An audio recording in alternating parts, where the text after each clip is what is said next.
आवाम की आवाज़ में आज बात धर्म की सियासत की। जी हाँ, राजनीतिक दलों के जरिए जिस तरह से धर्म के मुद्दे को आगे रखकर सियासत की जाती है और धर्म को ही सबसे बड़ा इस देश का मुद्दा बना दिया जाता है। आवाम क्या सोचती है इस पे? क्या मेन इशू के तौर पर धर्म को वो स्वीकार करती है या फिर आवाम की राय इससे कुछ अलग है? आवाम की आवाज़ में आज हम लोगों से जानेंगे कि क्या इस देश में धर्म की सियासत ने नुकसान पहुंचाया है या इसका फ़ायदा भी उन्हें नज़र आ रहा है। क्या आपस में दूरियां बढ़ी हैं या दूरियां घटती हुई नज़र आ रही हैं? आवाम क्या सोचती है? आवाम की आवाज़ में बढ़ेंगे आगे और लोगों से जानेंगे उनकी राय। धर्म के नाम पर देश के भीतर जो माहौल बनता है और धर्म के नाम पर सियासत जो होती है वो किस हद तक सही है और उसका देश को कितना नुकसान है और आम लोगों को कितना नुकसान है। कुछ बच्चे हमारे साथ यहाँ पर हैं। आप लोग निकल रहे हो साइकिल लेकर और आपसे सवाल ये है कि आप जब साइकिल लेकर निकलोगे तो क्या इस साइकिल पर आपके जो दोस्त हैं वो भी आपके साथ होंगे? वो लोग भी सब यहाँ पर खड़े हैं। हाँ देश जी। के भीतर जो सियासत है उसको आप लोग देखते हो। हुँ। सियासत जो धर्म के नाम पर होती है और सियासत के अलावा कोई भी एक इशू आप उठा लो, कोई एक कार एक्सीडेंट भी हो जाए तो उसमें भी लोग अब धर्म को निकाल कर लेके आते हैं और फिर उसको एक तरह से उसका पोस्टमार्टम शुरू जब होता है जी। तो एक दीवार सी खड़ी हो जाती है लोगों के बीच में। कितना सही मानते हो आप? ये तो जी बिल्कुल गलत हो रहा है, जो आजकल हम देखते हैं आज कुछ दिनों पहले ही हाथरस केस हुआ था। ठीक है। उसमें भी जो है पॉलिटिकल इश्यू बना दिया गया, रिलीजियस इश्यू बना दिया था। बट अगर आप दूसरी साइड भी देखें तो ये भी सब हर जगह यही इश्यू हो रहा है। आप उस पे रिलीजियस डाल देते हो, ये गलत है। आप पढ़ाई कर रहे हो, आपके बहुत सारे दोस्त होंगे, अलग-अलग धर्म के मानने वाले होंगे। क्या वहाँ पर भी अब कुछ दूरी बन रही है? ये तमाम जो इश्यूज़ बड़े-बड़े प्लेटफ़ॉर्म के ज़रिए उठाए जाते हैं, पॉलिटिकल पार्टी के लोग उठाते हैं, तो क्या उसका असर अब दोस्ती पर भी दिख रहा है क्या? जी, कभी-कभी हो जाता है, हम फ्रेंडशिप में भी हो जाता है कि अगर कोई अलग पार्टी को सपोर्ट कर रहा है और हम अलग रिलीजन या फिर अलग कास्ट बेस्ड भी बहुत होता है। रिलीजन से ज़्यादा आजकल कास्ट बेस्ड भी काफ़ी हो रहा है। अगर कोई फ्रेंड अपर कास्ट है, कोई लोअर कास्ट है, तो इनके बीच में हो जाता है। लोग लोअर कास्ट को ज़्यादा वो कहते हैं कि भई अगर किसी ने स्टेटस डाल रहा है, आजकल फ्रेंड्स में हम स्टेटस डालते हैं। जी। तो स्टेटस से वो पहचान लेते हैं। व्हाट्सएप स्टेटस पे न अगर किसी ने अम्बेडकर जी के व्यूज़ रखे हैं तो उनसे फिर बातचीत कम हो जाती है। अच्छा। या फिर अगर इस साइड भी ऐसे ही है, अगर कोई पृथ्वीराज चौहान के कोई स्टेटस ला देता ठीक है है। तो स्टेटस से उससे हम जज करने लगते हैं, तो ये गलत है। अच्छा, धर्म की बात अगर हो रही है और कास्ट की अगर बात हो रही है तो क्या ये कोर इशू है या फिर इसके अलावा जो इश्यूज़ हैं, एजुकेशन के इश्यूज़ हैं, हेल्थ के इश्यूज़ हैं, बढ़ती महंगाई है, एजुकेशन की में बढ़ती हुई फ़ीस है, जॉब की अपॉर्चुनिटी कम होती जा रही है, उस पर बात होना ज़रूरी लोग नहीं समझ रहे हैं क्या? जी, ये तो बहुत बड़ा इशू है। मेन इश्यूज़ आजकल दबाए जा रहे हैं, चाहे वो एजुकेशन देख लो, हेल्थ इश्यूज़ देख लो। अभी हमने कोरोना सेकंड वेव में जो इतनी महामारी फैली है, वो और इतनी रोज़ इतनी मौतें हो रही थी, डेड बॉडीज़ जा रही थी। अब वो टाइम निकल गया तो लोगों ने सोचा कि निकल गया, वो हो गया। पर उस पे देखा नहीं कि मोदी गवर्नमेंट का इतना बड़ा फेलियर था। और चाहे मोदी हो, चाहे केजरीवाल हो, दोनों का ही बहुत बड़ा फेलियर था। और केजरीवाल का भी है, वो कहते हैं कि हमने हेल्थ में काफ़ी काम किया है, पर अगर होता तो कुछ कुछ तो दिक्कत। करते, कुछ तो दिखता। अच्छा, पॉलिटिकल पार्टीज़ क्या रिलीजन का इशू इसलिए उठाते हैं कि उनके जो काम की जो नाकामियां हैं वो दब जाएं और कोर इशू पर लोगों का ध्यान ना जाए? क्या ये वजह है? और इस माया जाल में लोग फंस जाते हैं क्योंकि धर्म को सबसे ज़्यादा भारत में जो जिस तरह से मान्यता है उसके आसपास ही लोग फिर उस इशू को एक तरह से कैप्चर करते हैं और उस पर बात करना शुरू कर देते हैं। ये तो है, आप सही कह रहे हैं, सही वो इशू है। मेन इश्यूज़ को दबाया जाता है और रिलीजियस इशू ले आती है। आज जो सेंट्रल गवर्नमेंट है बीजेपी, उनका तो एजेंडा भी है कि हिंदूवादी देश बनाना है। और लोगों को भी सोचना चाहिए कि ऐसे नहीं करना चाहिए। मतलब आपको देखना चाहिए कि क्या काम हो रहा है। जॉब नहीं है, अभी रेलवे का वो हुआ था, ठीक। और सीयूई की हो रहा है, इतने लेट हो रहा है। कहीं जॉब है, ना हेल्थ है, ना कुछ है। बात रिलीजन की बात होती है। रिलीजियस की हो रही है। तो ये बड़ा इशू है और जो आज की ये नौजवान हैं वो ये समझ रहे हैं कि दरअसल किस तरह से इस पर फोकस होना चाहिए।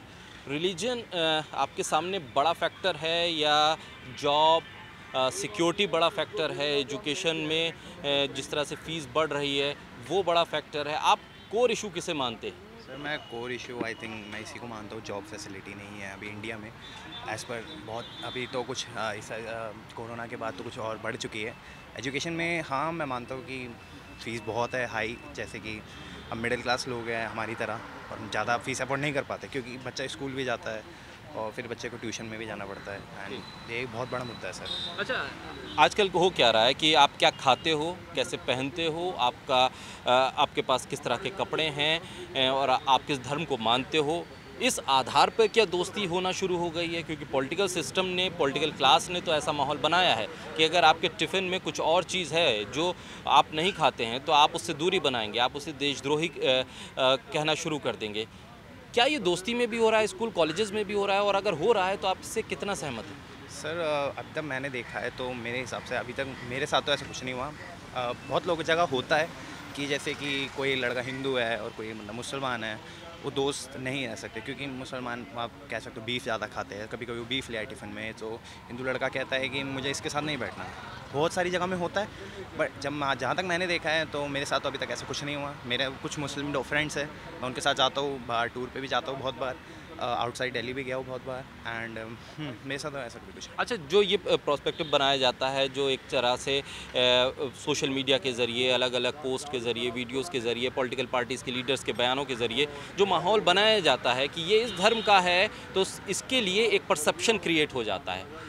बातचीत कम होना शुरू हो गई है कि इस तरह से जब ये परसेप्शन सर्कुलेट होता है सोशल मीडिया के ज़रिए, आपस में बातचीत लोग कम कर देते हैं, फिर हम सही गलत का फैसला नहीं कर पाते कि सही क्या है, गलत क्या है।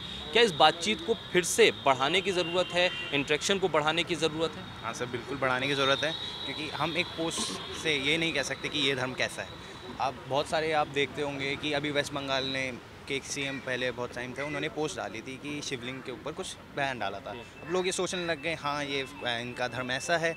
एक पोस्ट से हम ये डिसाइड नहीं कर सकते कि वो धर्म कैसा है। हम सब साथ में उठना बैठना हमारा होगा दूसरे धर्मों के साथ, तो हम अच्छे से जान पाएंगे कि ऐसा नहीं होता। जो लोग गलतफहमी फैलाते हैं किसी एक पर्टिकुलर धर्म के ऊपर, वो कभी ऐसी बातें सच नहीं होती।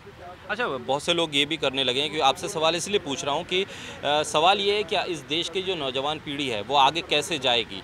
क्या वो इसी धर्म की अफीम जो बांटी जा रही है ना, जो नशा चढ़ाया जा रहा है लोगों को धर्म के नाम पर, क्या इसी को आगे कन्वे करेगी, या फिर वो सोच रही है कि भाई नहीं, इससे भला नहीं होने वाला, कोर इश्यूज़ हमारे एजुकेशन के हैं, हेल्थ के हैं, सड़क के हैं, रोज़गार के हैं, हमें उस पर फोकस करना चाहिए? क्योंकि ये पॉलिटिकल क्लास कुर्सी पाने के लिए, सत्ता पाने के लिए इस तरह के इश्यूज़ को उठाएगा और फिर छोटी सी भी घटना में हिंदू और मुसलमान का एंगल निकाला जाएगा।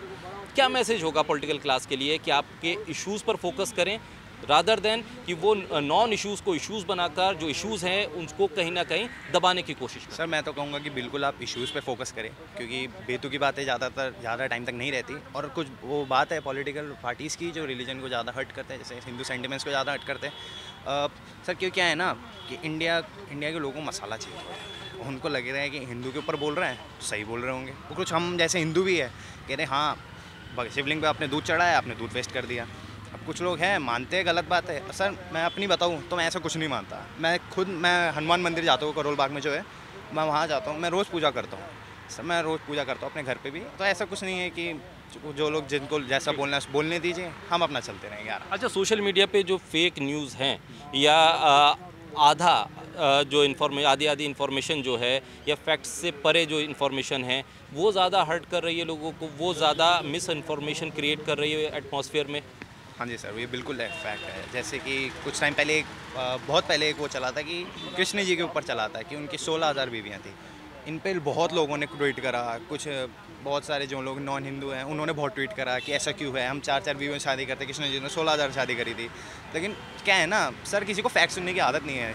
अब क्या है, लोगों को छोटी छोटी छोटी छोटी चीज़ें बताऊँ वो उसमें खुश रहते हैं। पूरा फैक्ट सुनने की किसी में हिम्मत नहीं है सर अभी तक, जितना पता। तो आवाम की आवाज़ में लोग जो कह रहे हैं, इस देश की नौजवान जो पीढ़ी कह रही है कि कोर इश्यूज़ पे बात करनी होगी रादर देन कि आप धर्म की सियासत करें या धर्म को इशू बनाकर उसे हाईलाइट करने की कोशिश करें, वो इस देश में अब चलने वाला नहीं है। क्योंकि आज की पीढ़ी को रोज़गार चाहिए, एजुकेशन की फैसिलिटी चाहिए, वो तमाम सुविधाएं चाहिए जिसके ज़रिए वो कल अपने मुस्तकबिल को बेहतर कर सके। आवाम की आवाज़ में इसी इशू पे कुछ और लोगों से हम बात करेंगे, बढ़ते हैं आगे। देश में धर्म की सियासत करने वाली पॉलिटिकल पार्टीज जब सियासत करने पे आती हैं तो हर मुद्दे पे हिंदू मुसलमान का एंगल निकलना शुरू हो जाता है। इस देश के भीतर क्या धर्म की सियासत या धर्म सबसे बड़ा इशू है? इसी मुद्दे पर हम बात कर रहे हैं। कुछ लोग हमारे साथ हैं। भाई साहब, नाम क्या है? सर मेरा नाम भूपेंद्र सिंह है सर। भूपेंद्र, ये बताइए, क्या धर्म सबसे बड़ा इशू हो गया है इस देश के भीतर? धर्म तो वैसे कहा जाता था कि आपका इंडिविजुअल मामला है, आपका निजी मामला है, आप किस धर्म को मानते हैं, उसकी पूजा पद्धति को कैसे करते हैं, यह आपका अपना मामला है। इसमें जिस तरह से पॉलिटिकल क्लास का इंटरफेरेंस होने लगा, धर्म के इश्यूज़ को एक तरह से पॉलिटिकलाइज किया गया, उस पर राजनीति होना शुरू हुई और वो हर मुद्दे पर हावी होने लगी, इससे कितना नुकसान होता हुआ दिख रहा है आपको? सर जहाँ तक मुझे लगता है सर, 2014 से पहले ऐसा नहीं था सर। मतलब सब कुछ सही चल रहा था और जैसे जैसे आगे 2014 के आगे जैसे पॉलिटिकल जैसे उनका व्यू बढ़ने लगा इस धार्मिक मामलों पे, तो आज देखो सर कंडीशन किस हिसाब से जा रही है, देश कहाँ बहुत पीछे जा रहा है सर। अभी जैसे मैं तो सर यूपीएससी की तैयारी कर रहा हूँ जैसे, तो मैं इन चीज़ों में ज़्यादा पढ़ता नहीं हूँ। जैसे आपने मुझे बोल दिया तो मैं भी बता दे रहा हूँ। फिर ऐसे मैं बेसिकली देहरादून से रहने वाला हूँ, मैं यहाँ पे अपने इंटरव्यू के लिए आ रखा हूँ। तो आज जो है सर बहुत गंदा माहौल हो गया सर, देश में बहुत बुरी हाल हो गई है। धर्म जहाँ भी जाओ आप, किसी भी एंगल में जाओ तो पहले आदमी पूछेगा कि कौन सा है, क्या धर्म है, क्या जाति है तेरी, कैसा है, क्यों है। तो ये सब बहुत बड़ी प्रॉब्लम है सर देश, ये इस देश को मतलब डुबा के ले जाएगा। अब कहीं भी मैं सुनता हूँ न्यूज़ में जाता हूँ कि भाई इसने जाति का धर्म का मामला है, लड़की से ऐसा हो गया। अभी आदमी एक लड़की से हुआ था अभी, तो वहाँ पे भी धर्म का पॉलिटिक्स का ये बहुत बड़ा इशू चल रहा है सर। ऐसे में हमारा देश बहुत पीछे हो जाएगा सर। अच्छा, धर्म की सियासत हावी होने का एक नुकसान जो हमें लग रहा है ये है कि जो क्रिमिनल्स हैं उसमें भी हिंदू मुसलमान या धर्म की बात आने लगी। अगर क्रिमिनल है तो क्रिमिनल के एंगल से उसे नहीं देखा जा रहा, बल्कि ये देखा जा रहा है वो क्रिमिनल किस धर्म का मानने वाला है या किस जाति का मानने वाला है, जो पीड़ित है वो किस धर्म का मानने वाला है या किस जाति का मानने वाला है। उस आधार पर बहस होने लगी है और उस आधार पर लोग उसको आइडेंटिफाई करने लगे हैं। क्या इससे क्राइम को बढ़ावा नहीं मिलता है? डेफिनेटली मिल रहा है सर। अगर आप ऐसा सोचोगे सर कि ये इस धर्म का है, चलो मान के इसका नाम चलो कुछ मुस्लिम से रिलेटेड है, तो आप उसको जानबूझ के आप क्रिमिनल घोषित कर दोगे, तो इसमें जो अदर जो पर्सन होगा उस चीज़ से रिलेटेड करता होगा, तो वो अपने आप को कहीं ना कहीं मतलब अब उस कम्युनिटी को तो प्रभाव पड़ेगा ना सर। उसी से एक मतलब जैसे दंगे होते इसी कारण से तो हो रहे हैं सर। बेसिकली अभी देख रहे होंगे दिल्ली में कितने दंगे हुए इससे पहले सर। तो ये सब प्रॉब्लम है सर। अगर हम इस तरह से सोचने लगे तो ये सब गड़बड़ हो जाएगा सर ऐसा में देश। अच्छा, इस देश के भीतर आपको क्या लग रहा है कि एजुकेशन पर इतना अगर फोकस किया जाता, जितना फोकस इन बात पर होता है कि धर्म को लेकर किस तरह से इशू बनाया जाए, तो क्या बेहतर नहीं हो सकता था? या जो पॉलिटिकल पार्टीज़ ये कहती हैं कि हम एजुकेशन पर काम करना चाहते हैं, लेकिन जब बहस की बात आती है, जब चर्चा की बात आती है, जब डिबेट की बात आती है, तो वो उनके पास मुद्दे धर्म के और इस तरह की जातिवादी जो विचार हैं उस पर बहस करने के अलावा उनके पास कोई इशू नहीं होता। क्या हम कोर इश्यूज़ को पीछे डालते चले जा रहे हैं? हाँ सर, डेफिनेटली सर। मैं आज कभी भी जैसे न्यूज़ चैनल देखता हूँ सर, तो मैं कभी देखा नहीं किसी ने शिक्षा पे कभी तो बात ही नहीं होती सर, बेरोज़गारी पे तो कभी बात ही नहीं होती है। आज देखो तुम भारत में कितनी बेरोज़गारी है सर। पहले तो काफ़ी लोग सक्षम थे, आज के डेट में बहुत बेरोज़गार हो गए सर। कंपनीज़ में भी कहाँ जॉब है सर, अभी तो लोग भटक रहे हैं सर। खुद मैं देखो बीटेक करके एमटेक करके भटक रहा हूँ सर। मेरी एज काफ़ी हो चुकी है अभी, लेकिन जॉब है ही नहीं सर। कहाँ है? इन नेताओं को तो फुर्सत ही नहीं सर, धर्म के चक्कर में पड़े हैं कि ये ऐसा है वैसा है। धर्म की राजनीति चल रही है आज, हर जगह ऐसे ही हो रहा है सर। मैंने कभी देखा ही नहीं किसी भी चैनल में कि भाई यहाँ एजुकेशन के मामले में ऐसा हो रहा है, ये ऐसा है ऐसा है। हाँ, थोड़ा केजरीवाल या दिल्ली में थोड़ा सी मुझे सुनने को मिलता है कि एजुकेशन के लिए ऐसा किया है, उनका मॉडल अच्छा है, एजुकेशन मॉडल अच्छा है, स्वास्थ्य के लिए अच्छा है।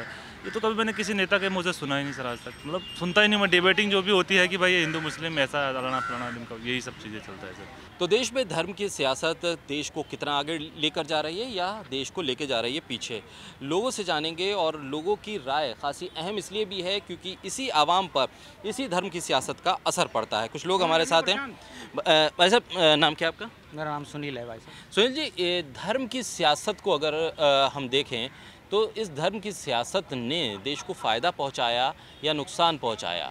क्योंकि धर्म अगर आपका निजी मामला है और उस पर कोई पॉलिटिकल पार्टी बयान दे या उस पर वोट मांगे तो फिर इसको तो हमने हथियार बना दिया, उन पॉलिटिकल पार्टी के हाथों हमने इस चीज़ को दे दिया, और उस पर फिर हम ये सोचें कि ये विकास नहीं हुआ या रोज़गार नहीं मिला या एजुकेशन के मुद्दे हमारे हल नहीं हुए, तो ये कितना जायज़ है?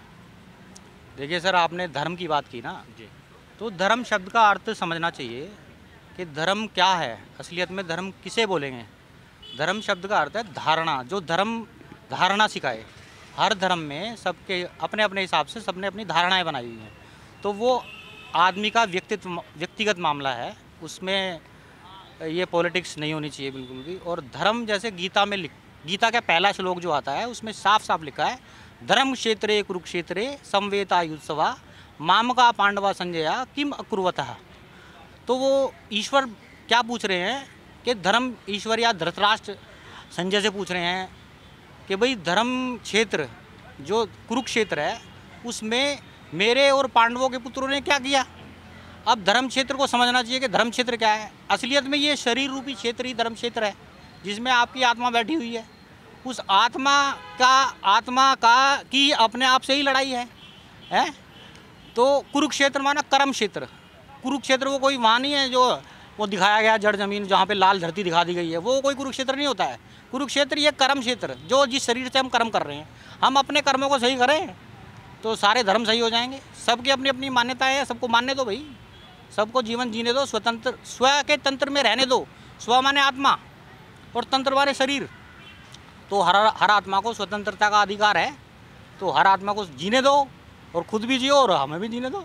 अच्छा, तो क्या बिगाड़ कहाँ से पैदा हुआ? क्या बिगाड़ यहाँ से पैदा हुआ कि हमने एक दूसरे के धर्म की आलोचना शुरू कर दी या उसमें दखल देना शुरू कर दिया, ये समझना शुरू कर दिया कि हमारे अनुसार ही अगर दूसरा चलेगा तो वो सही है, अन्यथा वो गलत है।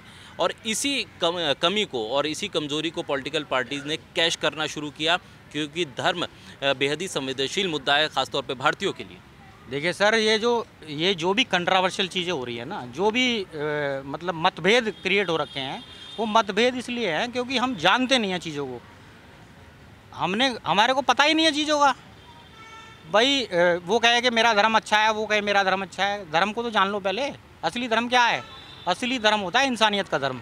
इंसान को इंसान तो समझो, वही धर्म असली धर्म है। बाकी कोई अलग से कुरान में किसी ने वो नहीं बताया है कि भाई मेरा धर्म श्रेष्ठ है या सनातन धर्म श्रेष्ठ है या फलाना धर्म श्रेष्ठ। धर्म सारे श्रेष्ठ हैं, पर उनकी मान्यताओं को तो मानो। कोई अपनी धर्म की मान्यताओं को तो मान नहीं रहा है, दूसरे के धर्म को नीचे दिखा रहा है। वो गलत बात है, वो नहीं होना चाहिए। अच्छा, क्या ये बेहद ज़्यादा ज़रूरी हो गया है आज के वक्त में कि जो अलग अलग धर्म के लोग हैं आपस में बातचीत करें, इंटरेक्शन करें, ताकि जो एक गलत फहमियाँ पैदा कर दी गई हैं या हो गई हैं किसी भी ज़रिए से हो, वो दूर हो सके? और ये जो दूरियां हैं ये कहीं ना कहीं इस देश की तरक्की में भी बाधा बन रही है। देखो, सारे धर्म एक ही चीज़ सिखाते हैं। हर धर्म में ईश्वर को सर्वोपरि माना गया है, ठीक है ना। अब ईश्वर शब्द का अर्थ कोई समझता ही नहीं है। ईश्वर शब्द का अर्थ क्या है? ईश माने शासन करता, वर माना श्रेष्ठ। जो दुनिया का श्रेष्ठ शासन करता है वही ईश्वर है। अब इस ईश्वर को तो सब कह रहे हैं हाँ जी हाँ जी हाँ जी, ईश्वर ईश्वर, अल्लाह अल्लाह, पर उसी के नाम पे लड़ रहे हैं। कोई बाप अपने बच्चों को देखेगा लड़ते हुए तो अच्छा लगेगा उसको? वो ऊपर से देखते होंगे, क्या अच्छा लगता है उनको? आप खुद सोचो, आप 4 भाई हो और आप आपस में लड़ रहे हो और आपके फादर, अच्छा लगेगा उनको? तो उसको कितना बुरा लगता होगा, है? पर वो फिर भी बुरा नहीं मान रहा, फिर भी दुनिया चल रही है ना, है? जिस दिन वो उसने बुरा मानना शुरू कर दिया तो क्या होने वाला है? अल्लाह को प्यारे हो जाएंगे ना सारे के सारे। तो अल्लाह को प्यारा होना चाहता है कोई? नहीं होना चाहता। अच्छा, इस बिगाड़ को कैसे रोके? क्या एक सोल्यूशन हो सकता है आपकी नज़र में? देखिए, इस बिगाड़ को रोकने के लिए चीज़ों को समझना पड़ेगा। पहले खुद को जानो, खुद कौन है, मैं कौन हूँ, मेरा कौन है, ये तो पता नहीं है किसी को। पर चिंतन कर रहे हैं सब, स्वचिंतन तो कोई कर नहीं रहा है। स्व माने मैं, अपना चिंतन मैं करूँ ना, पर चिंतन क्यों करूँ? पर माने आप तो दूसरे हो गए ना। तो दूसरों का चिंतन ना करें, अपना चिंतन करें, सब सुधार हो जाएगा। अपना चिंतन सब करेंगे तो सब एक दूसरे को भाई भाई की दृष्टि से देखेंगे। तो लिखा है ना, या विद्वानों ने बताया है कि भाई हिंदू मुस्लिम सिख ईसाई आपस में भाई भाई, कैसे आपस में भाई भाई? जब बाप एक होगा तभी तो भाई एक होगा, तभी तो आपस में भाई भाई होंगे। बाप अलग अलग बना लिए सबने। वो कहता है आदम मेरा बाप है, वो कहता है आदिदेव मेरा बाप है, वो कहता है कि एडम मेरा बाप है। बाप सबका एक होगा या अलग अलग होंगे, ये बताइए आप मुझे। होंगे, एक ही बाप होगा ना। तो गीता में क्या लिखा है? त्वम आदिदेव है पुरुष है पुराण है तुमस्य विश्वस्य परम निधानम। तुम आदिदेव हो, पुराने से पुराने पुरुष हो और इस जगत का निधान करने वाले हो। तो वो आदम कहो, एडम कहो, आदिदेव कहो, एक ही बात तो हुई है। कुरान में क्या बताया है? आदम को खुदा ना कहो, आदम खुदा नहीं, लेकिन आदम खुदा के नूर से जुदा नहीं। तो क्या क्या मतलब है उस चीज़ का? वही ईश्वर है, वो सबका मालिक एक ही है, और सब अपने अपने धर्मों के हिसाब से उसे अलग अलग खींच रहे हैं। तो जब बाप अलग अलग बनाओगे तो लड़ाई होगी भैया। बाप एक बनाना पड़ेगा सबको। तो धर्म को समझना होगा और स्वचिंतन करना होगा। हमें ये खुद समझना होगा कि दरअसल हम जिस धर्म को मान रहे हैं, क्या उसकी तमाम चीज़ों को हम पूरी तरह से अपनी ज़िंदगी में उतार पाए हैं या नहीं।